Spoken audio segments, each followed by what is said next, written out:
Hey, what's up, guys? Thank you so much for clicking on Two Awesome Men. Just so you know, this is gonna be like a double feature. I don't know why I said just so you know. You clicked on the video, so you probably know what you're in for.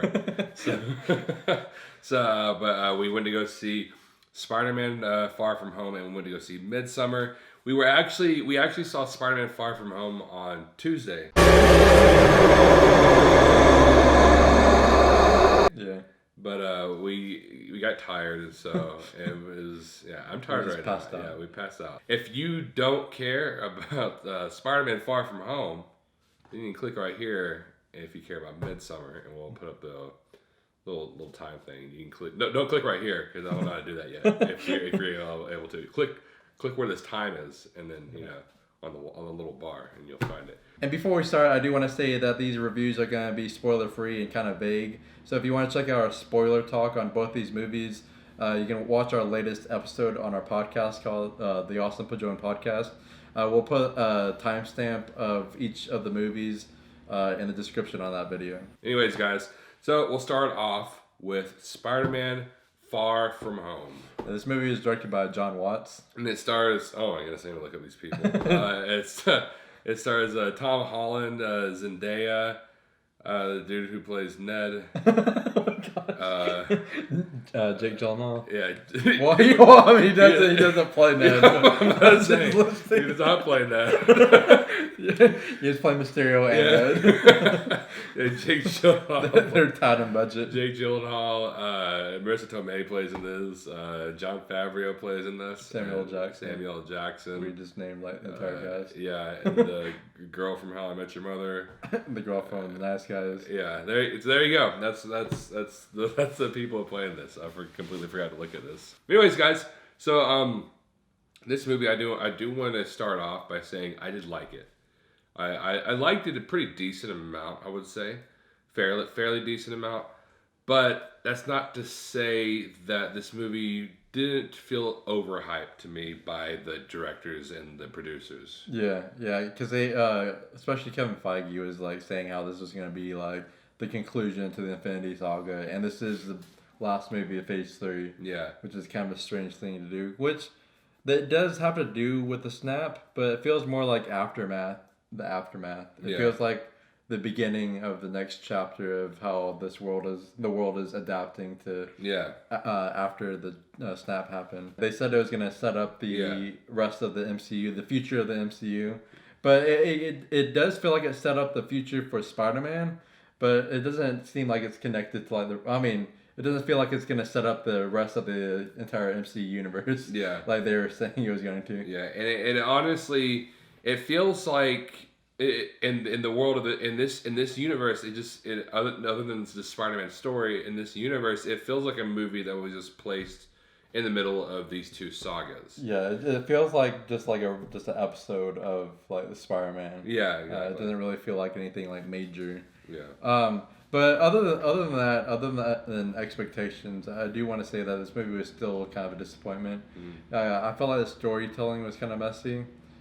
Just overall, and also it didn't really feel like a Spider-Man movie, really, to be honest. A lot of people tell me that like this movie, Spider-Man Homecoming, didn't feel like a Spider-Man movie. Yeah. And honestly, I don't really know why it didn't feel like a Spider-Man movie. You had his quick whips, you had him as a kid, you had him acting like a kid, more than he has in any other movie, really. He had, you had him being Spider-Man for a decent amount of the movie. You had him pushing through as Spider-Man for some of the movie, and I guess maybe like Tony Stark was hovering, like kind of taking care of him, and like he had this different suit. But I feel like those are just trade-offs for more logical reasoning.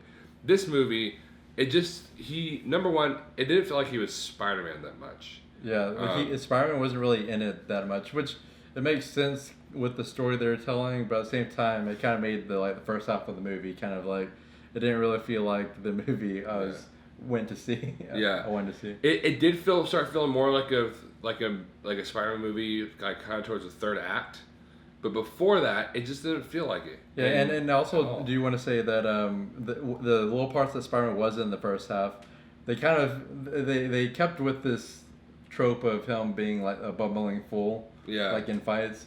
which is kind of disappointing because this is Tom Holland's Spider-Man's 5th movie. Yeah. That he's been in. So you think that there's these arcs that they keep retreading. Yeah. Which hopefully, the way this movie plays out, hopefully they leave that behind in future movies.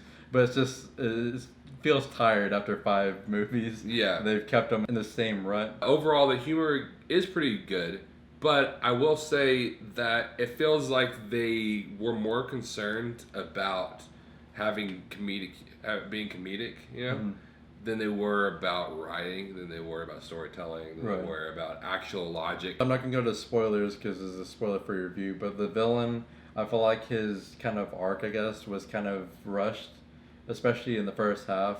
I don't really know how to explain it, but it just felt rushed. It didn't feel like it was as impactful as they wanted it to be. I still liked how they did the villain for the most part. It just felt like it was a little bit rushed. Yeah, exactly. And also, I will say there is a lot to love in this movie. There's some stuff to love.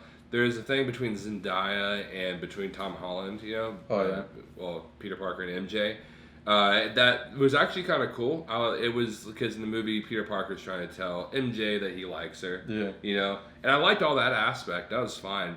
And then there's a whole thing where there's these cool little scenes between Mysterio and Spider-Man that they're kind of just having these heart-to-heart conversations. Yeah. Those are really nice too. I like those too, and they're really good. But I feel like this movie is unfocused, and I feel like if it decided to focus more on Mysterio and Spider-Man, if it decided to focus more on Zendaya and Peter Parker, if it decided to focus on those 2 things, I felt like this movie could have been a lot better because it had these 2 main things going on, but then it had other things going on between the other side characters, you know, that was a little focused on as well. And they kept trying to do all these stuff. They kept trying to find scenes and write scenes purely for them to create a joke. And that's why I do find it a little unfocused because it seems like some scenes were written purely to make a joke. And that's really not good writing. And as for things that I really did like other than those 2 things, I'll say the acting was good. Obviously, Tom Holland's always fantastic as Spider-Man. Zendaya and a lot of other characters are really good in this movie. I love Zendaya in this movie, which like in Spider-Man Homecoming, Zendaya's character I didn't dislike. It's just that there wasn't much to her. Right. She just felt like a 2-dimensional character that was there, but it was kind of obvious they were going to use her more. I loved her in this movie. Yeah, I love the quirkiness of like just the whole relationship. Yeah, and honestly, the kind of character she was in the first one, I didn't really see her being that great of a match for Peter Parker. But in this movie, you start realizing it's kind of cool. Like she's a completely different character, not completely different character, but you know you get to see her more, and she's really likable. Also, Jake Gyllenhaal in this movie is phenomenal. He always is though. And to me, Jake Gyllenhaal is one of the most underrated actors. Like I don't think people really deny that much that he's a good actor. It's just that you never hear people talking about it. Right. You never hear people talking about like, oh, Jake Gyllenhaal deserves an Oscar. You always hear like the Leonardo DiCaprio deserves an Oscar and all that stuff. But like Jake Gyllenhaal, he has such a ridiculous range of acting, and he's one of the most flexible actors. You know, I really think you could put him like any role, and you'd be safe. There's things showing kind of like Peter Parker being somewhat similar like Tony Stark, you know. Oh yeah. And there's really nice scenes like that. And just a quick slight spoiler, I do want to bring up something that's kind of been bothering me about Spider-Man and MCU is that they haven't mentioned Uncle Ben once. Yeah. In all the movies that Spider-Man has been in the MCU, which I don't mind changes to Spider-Man because they made a lot of changes to the Spider-Man character in the MCU, but I feel like Uncle Ben is one thing that you can't really change because then you fundamentally change the character and it's really a different character at that point. Yeah. I really think that they should at least mention Uncle Ben because Uncle Ben is the reason why Peter Parker becomes Spider-Man. Yeah. Yeah. You can still have Tony Stark be the mentor and be the reason why, or be the one who teaches Peter Parker how to be Spider-Man. But I feel like you still need to have Uncle Ben be the one who motivated him to become Spider-Man. Well, overall, guys, this movie it's pretty good. It's not great or anything like that. Not as great as I expected it to be, and I was decently disappointed in this movie. But overall, it's still a fun movie. I could actually see myself watching this multiple times. And I do recommend anybody out there going to see it, but at the same time, it's a movie I do understand people not liking. It's also a movie I understand people loving. I'm going to say that Spider-Man Far From Home is 80% awesome. Yeah, this movie was a bit of a disappointment for me. And when I say disappointment, it doesn't mean that I don't like it. I think that people get that mixed up sometimes. I did like this a decent amount. It's still a movie that I could see myself watching over and over again. It's still a fun movie. I thought they did the villain really well. But I just felt like it was kind of a messy kind of storytelling. They overused humor a lot and just had a few issues that kind of bugged me a little bit watching. I'm going to say that Spider-Man Far From Home is 78% awesome. Alright guys, now we're going to talk about Midsommar, which was written and directed by Aster, who also wrote and directed Hereditary, which came out last year. This movie stars Florence Pugh. Oh goodness. I'm already, dude. I'm on a bad start right here. Yeah, no, it's a weird name. So. Jack Rayner, William Jackson Harper, Wilhelm Blomgren, and Will Poulter. That's who plays in this movie. In this movie, I was really excited about because Hereditary, this movie right here, was my favorite movie of last year and possibly my favorite movie of 2018 and 2017. Because this movie to me was, even though I do feel like it was a little mismarketed, and to me it was more of a drama with this horror element sprinkled in, there's a lot of things in this movie to me that are just a definition of what horror is. And so I felt like this movie was geniusly made. This movie really showed me how much of a genius Ari Aster actually is. So walking out of this movie, I was like, I want to know what he has next. I really want to know what he has next. And he came out with a new trailer, Midsommar. And Midsommar really excited me because it looked like this movie that was going to be creepy, but with completely bright. In a movie, you know? And which this movie does take place mostly in the daylight. It takes place in a place that only is nighttime for 3 hours. So there's not much nighttime in this movie. And it's kind of overly bright too. Yeah. Not overly in a bad way, but it's unnaturally bright. Yeah. It's such a nice movie to actually look at because of the color palette and how bright everything is. Yeah, and then the cinematography is really good on this too. So they have some really nice shots. And I do want to give a big warning for this movie, though. A big warning, because if you like this movie, I think there's a chance you may like this, okay? If you didn't like this movie because of the slowness, don't see Midsommar. Yeah, just don't even go see it because you're setting yourself up for failure because this movie is a lot slower than Hereditary. Yeah, this movie is one of the slowest movies I've seen in some time. Yeah, if you like The Witch, I will say that I feel like you might watch, or you might like Midsommar. Yeah, and I don't have a huge problem with slowness. I do have a problem with the slowness in this movie. Not completely. I didn't mind it all the way. But if there's one big problem I have with this movie is that the slowness was there, but it never felt like it built up to scenes. It never felt like it built up to anything, you know? Like with Hereditary, I felt like everything happened in this movie from beginning to end, built up to everything that happened. Slow incline. Yeah, everything the end kind of happened, you just kind of happened, but everything was information happening and building up to the end. Which this movie might have, because I feel like there's a lot more to say than I can possibly say with one viewing with this movie. I feel like there's a lot more to look into, with this movie. I know there's a lot of symbolism, which we watched one video over explaining it, but I feel like there's a lot to dive into this movie, and it's kind of hard to review it after just one viewing. Yeah, and I feel like me talking about this movie too much, and I'm going to give it a grade, but me giving it a grade kind of just gives this movie injustice. Because this movie, I feel like, is a genius movie. Yeah. I feel like Ari Aster is a genius in general. But going into this movie, I just don't completely see what this movie was going for completely. I will say, though, I did like it. I did like it. And I don't think it was anywhere near as good as Hereditary. But then again, that's kind of hard to beat that, to get anywhere near that movie. Because the movie was... Like I said, it's the best movie I saw the last 2 years, so it's hard for another movie to get that close to it. And I do want to say that it did have a lot of really disturbing imagery, which Hereditary also did, and Ari Aster is really good at showing this really disturbingness in movies. And really, the entire movie had an unsettling feeling. I do feel like the slow patches that it had kind of gave you too much of a break sometimes. But overall, I did have an uneasy feeling, and it definitely started off with a really big bang. Oh, it did. The whole like 10 minutes was a really masterpiece in itself. And I will say this: if you're not ready for gore, if you don't like gore, don't see this movie, man.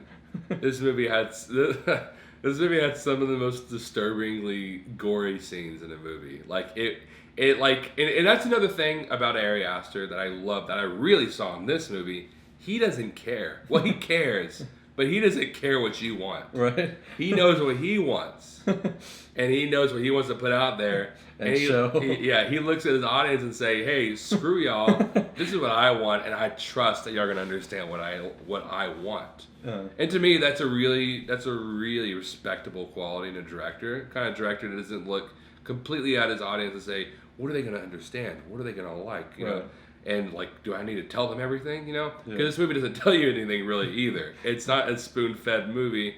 You know, so this movie is highly respectable for that, and Ari Aster himself is highly respectable for all that. And also the music and the sound effects that are in this movie also added to another unnerving aspect to this movie, because there's a lot of times when there's like no music, and you can just hear like people moaning or like making grunts. Just certain sound effects and different music, and whenever they do play music, it's a really creepy music that just adds to the atmosphere. Yeah, there's an insane sex scene that I really didn't feel like watching, especially for that long. Yeah, and also it's another thing, if you're not a really big fan of nudity in movies and you don't want to see like a dick flopping around, then you probably don't want to go see this movie.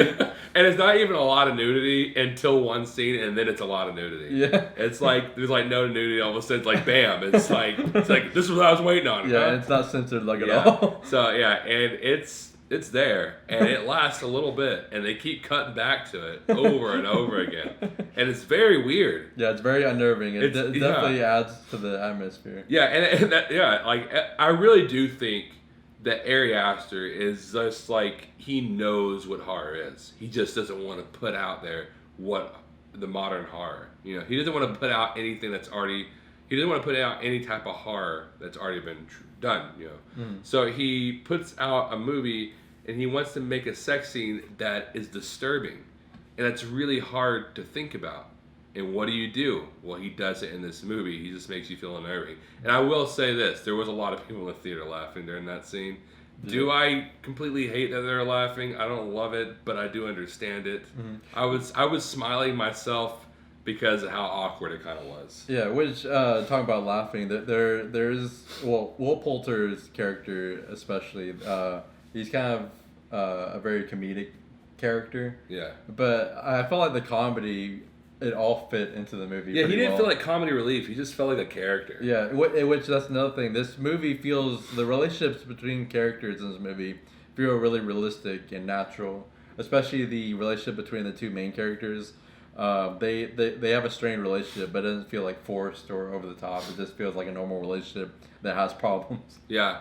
And also the acting is really good in this movie. Florence Pugh, I don't know if I've seen her in anything really. She's really good. She's really good in this movie. Also, the boyfriend, which all I know him from is Transformers 4. Jack Rayner. He was in Transformers 4, and he was, I think, in Delivery Man with Vince Vaughn. Yeah. I just want to say this: if you saw either of those movies, like Transformers 4, and you're like, "This, I don't want to see Jack Rayner," because I didn't like him at all in that movie. Yeah. He's a good actor, dude. Yeah, like, he's a really good actor. Will Poulter's, I mean, I guess there's no really denying how good of an actor he was before this, you know, if you've seen movies like Detroit. But, everybody is really good in this movie. And I just want to say, I like this movie. I don't really want to say I was disappointed in it. I would say I was a tad. I got a little bit disappointed in this movie, because I felt like, even though I don't mind slowness, I felt like the slowness in the movie didn't build up to anything. I felt like it was really slow, and then things just happened, and then it went really slow, and then something just happened, you know. But it's very slow. Just, that's the biggest warning I can give this movie. If you don't like slow movies, don't see this movie. Well, guys, overall, this movie was good. I liked it. I don't recommend it for everyone. I don't even know who I'd recommend it to. But I do want to say it's not nearly as good as Hereditary. If you liked Hereditary, you may like this. I don't know. If you didn't like Hereditary for like the slowness, then you're not going to like this. So don't go out and see it if you didn't like that. But if you're up for a different type of movie that's really slow, that's decently disturbing throughout, then I would highly recommend checking out this movie. Yeah, like we said, and Marquez just said, if you like Hereditary, I don't think you're necessarily gonna automatically like this movie. If you like The Witch, though, I feel like you're more inclined to be able to like this movie more. It is a really slow movie. I feel like it could have been shaved down just a little bit because it's like a 2.5 hour long movie, and it could have been shaved down a little bit, been more concise. But overall, I still think it's a masterpiece of a movie. It's still a pretty amazing movie. I can't wait to really dive into what the whole meaning of this movie was and all the little symbolism that they put into this movie and see this movie again. We are going to say that Midsommar is 85% awesome. Well, guys, don't forget to like, share, and subscribe. Also, comment and let us know what you thought about this video. Let us know what you thought about Spider-Man Far From Home, what you thought about Midsommar. Going to go see it. Let us know maybe which one you like more between Spider-Man Far From Home, Spider-Man Homecoming, Midsommar, Hereditary. Maybe you can do that. Maybe you can do that. Also, thank you so much for actually making it through this. If you did, I don't know how long of a video this is going to be. Hopefully it's not too long, but I feel like it's going to be a little bit long. Yeah, and don't forget to follow us on social media. We have Facebook, Instagram, and Twitter, all at 2 Awesome Men. And as always, thank you so much for watching, and you will see us later.